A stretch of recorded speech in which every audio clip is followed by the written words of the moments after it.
Hello, everyone, and welcome to Smack Talk. My name is,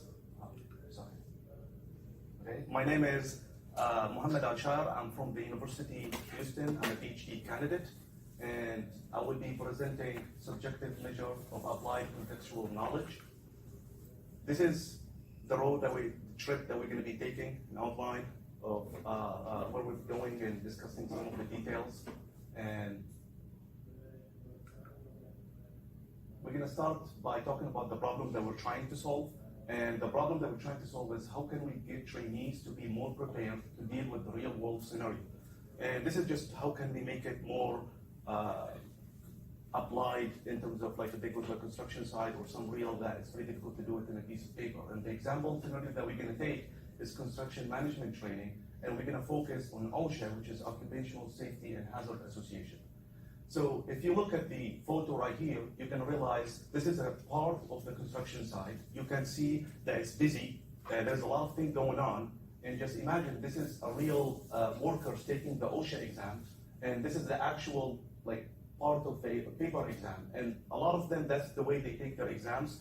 Just imagine of how many things going on right here and how many things going on the paper. Right, there is like a huge difference. So does this really prepare them to the real world or not? Right? That's what we're kind of trying to accomplish. So this is a pilot study just to test how does that go. One of the related to work by, I forgot the name, I'm not good with names, but we're going to show it later, is building information modeling. And you can see this is a step, not 3D, not augmented reality, not virtual reality, it's kind of 2D. But the nice thing about this is very accessible, it's online. I actually took this video from having it online, so having it very accessible, that's a plus. This is definitely this is more of a training, and it definitely beats the paper and pencil at this stage. Then another related work is, this is a study that's all what they did, they collected the list of VR and AR, which is virtual reality and augmented reality, that focused on construction safety, that's what we're trying to do, just to see how many people. And you can see there's a spike here, 2013, but there's more details, and they give you the reference for each one of them. So we'll look it up to see if anybody done something like this. So that's very interesting paper to read and compare the results. So these are kind of the references. You can find them in the paper if you need to. Clevenger, I do apologize, I'm bad at naming to remember them. And then if somebody wants to kind of look them over more. So the proposed solution is we picked OSHA training scenario they didn't have to. There's medical applications, we want something that requires visualization or intensive visualization that is not just a problem easy that you can remember facts or something like that. So OSHA training is a big problem throughout the history to make sure that people actually know it, and everybody has to take an exam, but really we don't feel that it prepared them just using pen and paper or the traditional approach. So we picked augmented reality, which is Microsoft HoloLens, and this is actually seen from it, like that's what people are going to be seeing. And we picked it up for multiple reasons, for accessibility issues. We have multiple HoloLenses. Also, multiple people can use it at the same time. We don't have to set up different things even in this setting of the room. So it provided a lot of benefit, and it's easy for a pilot study. I mean, it could be done in multiple different platforms, but this is one ideal to test our pilot study. This is a video just to allow you to visualize of what's going on the eye from the HoloLens, so we can place it on a table or a floor or somewhere. It has some voice commands. You can rotate. You can just look at it and get closer. You can zoom in and you can zoom out. You can see there's a cursor just indicating if it's an arrow that's what they call it. It's basically like it's not clickable. If it's hand, it's clickable. And obviously we deal with the technology. So if you click on it accidentally, you can cancel because you cannot modify your answer. And then you can select if you select unsafe, and then this way you can mark what are the unsafe conditions.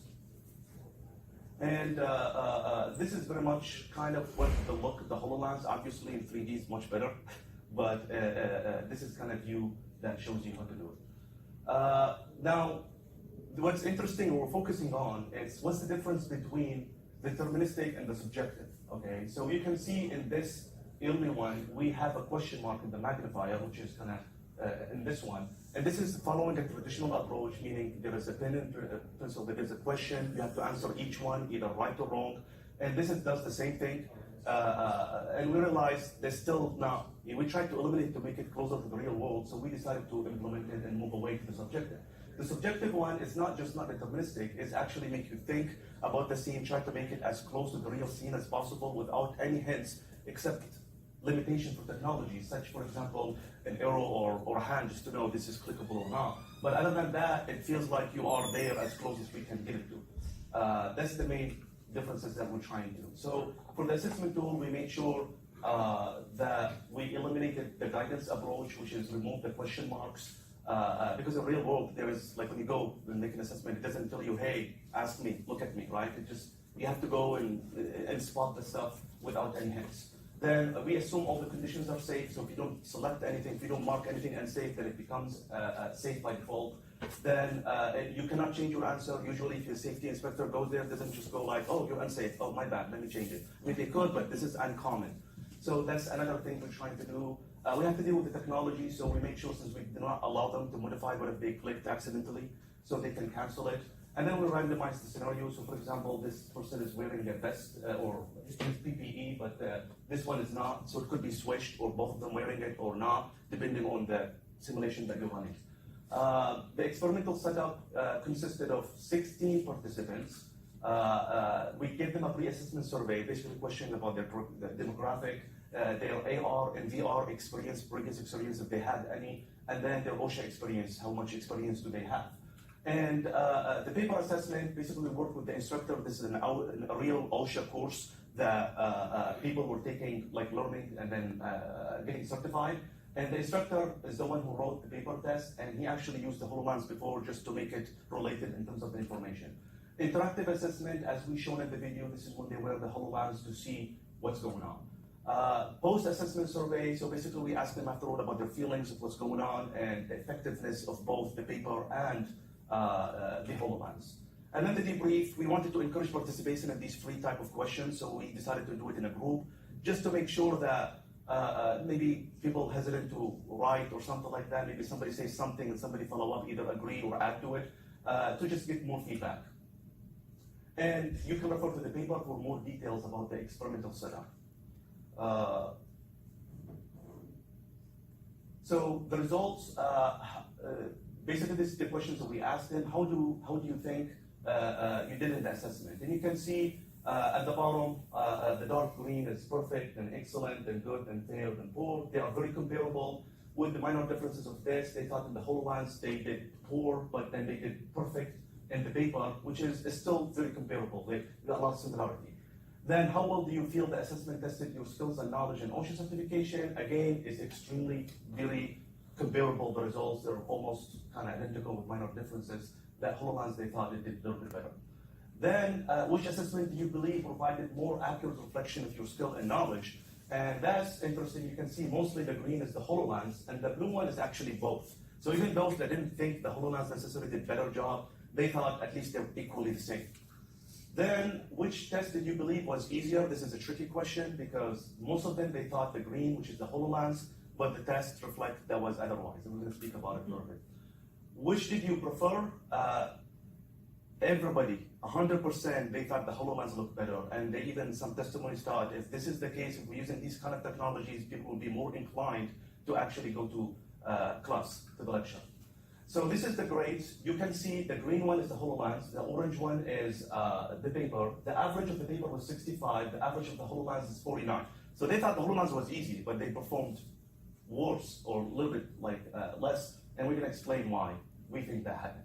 So for the HoloLens, it's obviously more complex. So just think about it. This scenario, it's very difficult to see it even in the paper. This is actually, this question in the paper reflects what's going on here.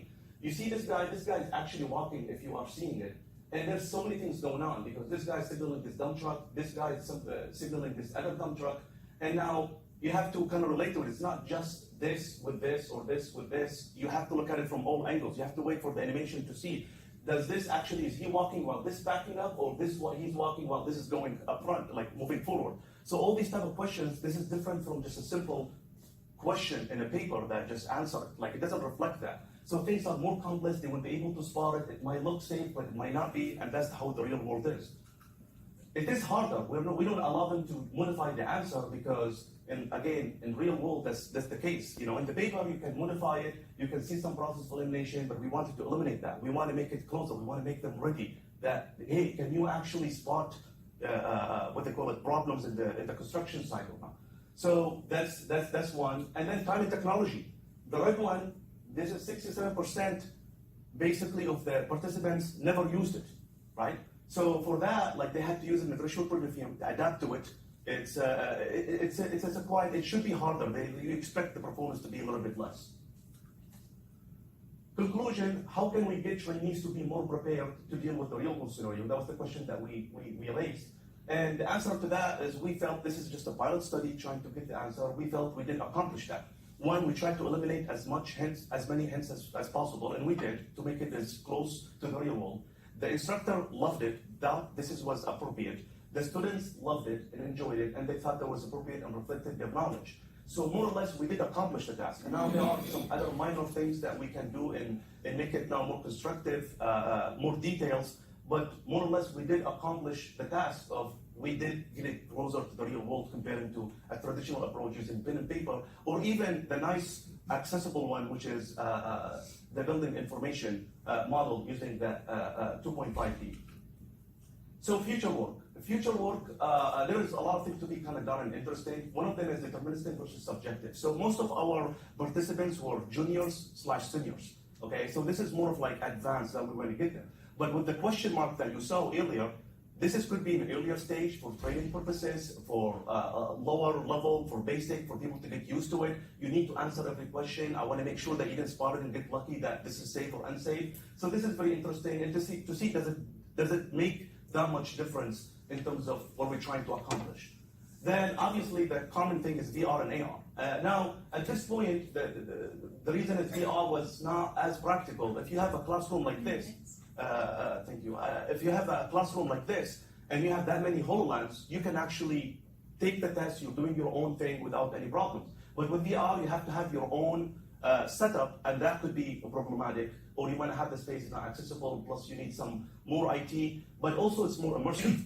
You can, especially if you want to do something teleportation, for example, for the building, compared to if you do it in AR, the scene is actually more immersive compared to AR. So it's worth looking into it. And obviously interactive tool and DC tools comparison. And this, I like more kind of for the time being, because this will make it more accessible to everybody at this point, because everybody doesn't have a VR or AR tool. It may not be accessible, but if we can make it that accessible, that would be, I think, very great for people. Any questions? Okay. Yes. Why did you choose to have the perspective be like God's perspective and do the first person? So if you looked at the video, one of the reasons is just because you have to see the whole thing. This is a limitation of Augmented-Reality. In virtual reality, you can do that perfectly, but you're still dealing and seeing the real world. I don't know if you looked at the video or not, or you paid attention. It was very quick. But you can see the room, what's going on behind you. So if you don't make it that perspective, it's going to be difficult for you to view everything in augmented reality. But we also allow you to zoom it in as big as you can, right? So it does the job if you're trying to maximize it to see what's going on in terms of the view. Like I see the worker here, but then depending on the limitation of the room might not be a bad idea. We don't have that teleportation. So for example, if you want to do something up in the building, but that would be something nice if we can do teleportation and actually just look at it, bring it in a way that my view I am on the top, for example, or something like that. Any other questions? Okay, and by the way, at the end, if we have time, we'll open it up to a bigger discussion for all our panelists. Okay, thank you so much.